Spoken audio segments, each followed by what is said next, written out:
Santander presenta. Gracias a todas las personas que nos están ayudando a recordar qué pasaba el 11 de febrero cuando el doctor López-Gatell hizo esta declaración. La podemos volver a escuchar. ¿Qué pasaba en México y en el mundo el 11 de febrero?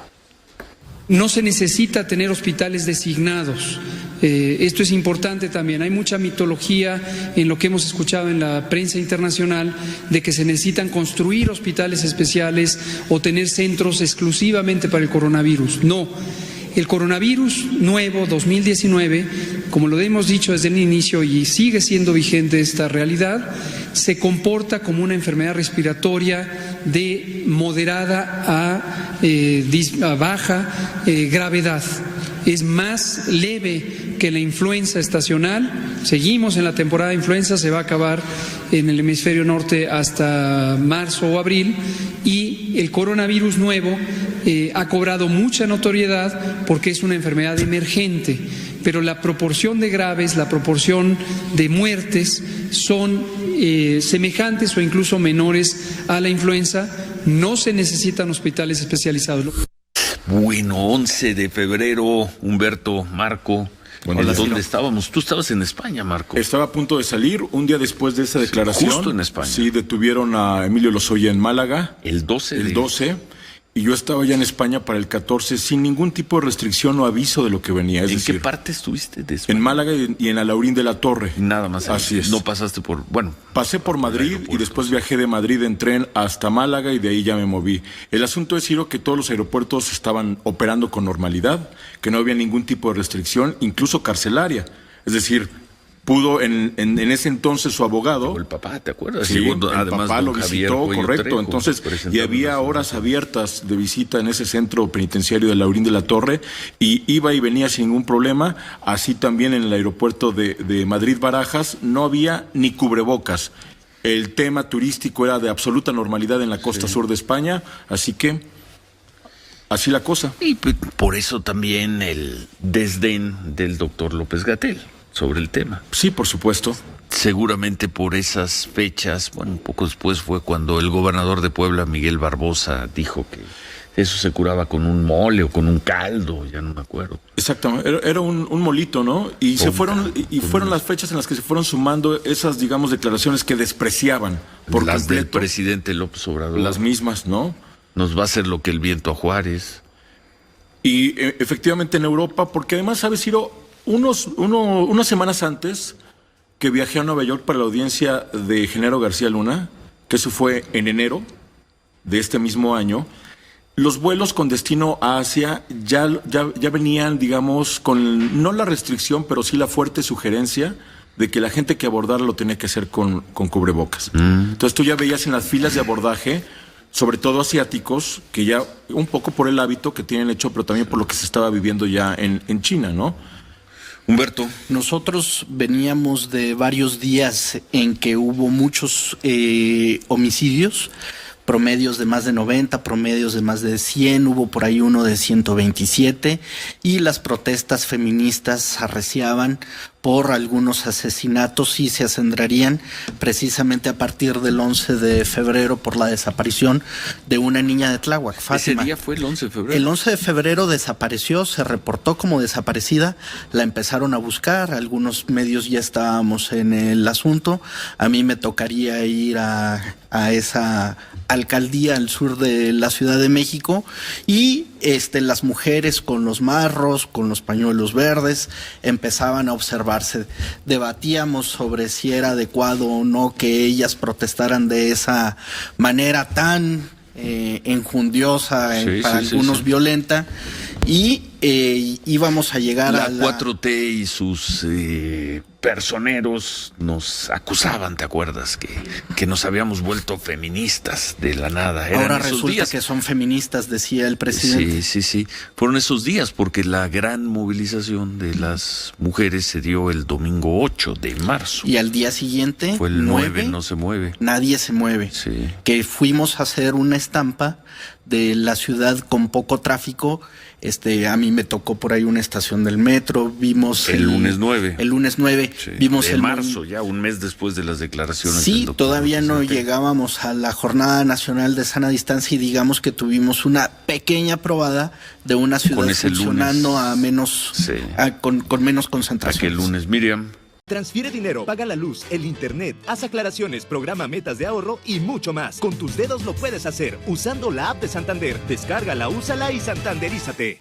Ciro, ese 11, por lo menos... 11 de febrero. 11 de febrero, aquí nosotros reportábamos, por ejemplo, en el Hospital López Mateos, la crisis de una familia que había cerrado la circulación. ¿Cómo no? ¿Te acuerdas el señor que no le querían amputar los brazos? Llevaba 8 días Qué doloroso fue eso. el señor esperando la operación y la familia quería que le amputaran los brazos por lo que significaba el riesgo de la salud.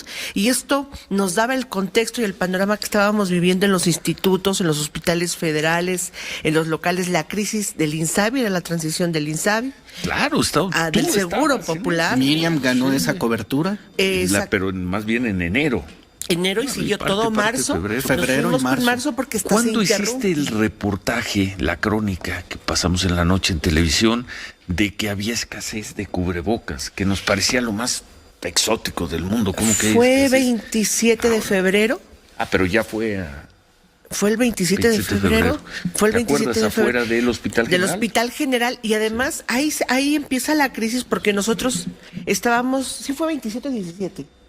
Ahora 27. revisamos. Estábamos nosotros rastreando el primer contagiado en México por COVID-19, por coronavirus. Estábamos siguiendo esa noticia. Incluso te acuerdas que fuimos a un hospital de la Ciudad de México en Álvaro Obregón, porque decían que había una persona de origen oriental Claro, que se había contagiado y que estaba internado. Recordaremos que incluso hasta nos pasaron unas fotografías de Sí, cómo el sí, personal médico estaba ya con estos trajes especiales. Y que nos dijeron que no, que habría sido simplemente un asunto respiratorio y que la persona había salido del país. En eso estábamos cuando nosotros queremos comprar un cubrebocas. Creo que ese fue el 27, y vamos enfrente del Hospital General a buscar un cubrebocas o un paquete de cubrebocas y descubrimos que ya no hay y nos empiezan a decir... Y ahí te atiende una mujer española. Simpatiquísima, ¿no? Muy seria, pero muy simpática. Muy simpática, y ella nos dice, Si querida, no me equivoco, ya no hay estoy citando cubrebocas. una vez más de memoria, y cada vez que cito de memoria... Claro, híjoles, porque además nos dice, me querida, vuelvo un si yo peligro tuviera un para la radio. cubrebocas, ya lo tuviera puesto. Está ya la pandemia, pero vinieron personas de China y se llevaron todo lo que había en nuestros... que hasta los chinos y se llevaron todo. Pero para eso tenemos a Marcelo Ebrard, que luego, chequera en mano, mandó aviones a China para que nos devolvieran a sobreprecio. Presidente, y ahí no va a exigirle a los chinos que nos devuelvan lo robado. El sobreprecio, porque nosotros... Sobreprecio, llegaron en aviones, creo que de Aeroméxico. Aviones, ahí viene un avión cargado de... Cubrebocas. Y los famosos KN95 que nunca pudieron encontrar el N95 especializado que veíamos en Estados Unidos o en Europa, su variación también, que era la máxima protección que pudiera tener el personal médico. Empezaba esa crisis. En los almacenes, ya no había cubrebocas. Para la población en general pasó desapercibido porque no es algo que tú compraras de lo cotidiano, un cubrebocas. Pero desde febrero, finales de enero, empezaron a escasear el gel antibacterial. No había gel antibacterial tampoco, Ciro. Ya para el 11 de febrero ya no había gel antibacterial. Escribía el miércoles, refiriéndose al 11 de febrero, se registraron 242 muertes por el coronavirus en la provincia de Hubei, China, el día más mortal desde el inicio del brote. El mundo ya sabía que era una cosa muy mal. Pero era un asunto de los chinos y de los asiáticos. Todavía no llegaba a Europa. No, pero Todavía no llegaba a Europa. No. Todavía no se iban a Vail los esquiadores mexicanos. No, ¿cómo no? No, todavía no. Sí. No. Ellos se fueron a Vail el 22 de febrero. ¿Sí? Y regresaron el 8 de marzo. Trajeron el contagio y 50 ¿Seguro? de ellos dieron positivos, sí. Y por ejemplo, ya a nivel internacional ya había casos reportados. Aquí tenemos una tablita. Para el 11 de febrero, en Japón 25, o sea, fuera de China. Tailandia 33, Filipinas 3, Camboya 1, Bélgica 1, Finlandia 1, Suecia 1, Pero estaba Reino lejos. Unido 8, Australia 15. Estaba lejos la India de la 3. gran crisis que ¿Esos eran los reportes? Se vivirían a finales de febrero, Exactamente. principios de marzo. Bueno, y por eso el doctor López-Gatell decía, Está bien lejos. sí, hay mucha mitología. Mucha mitología. Eso de hay mucha mitología sería difícil pasársela a un periodista. No, pero Pero a un supuesto. científico, yo creo que no, ¿eh?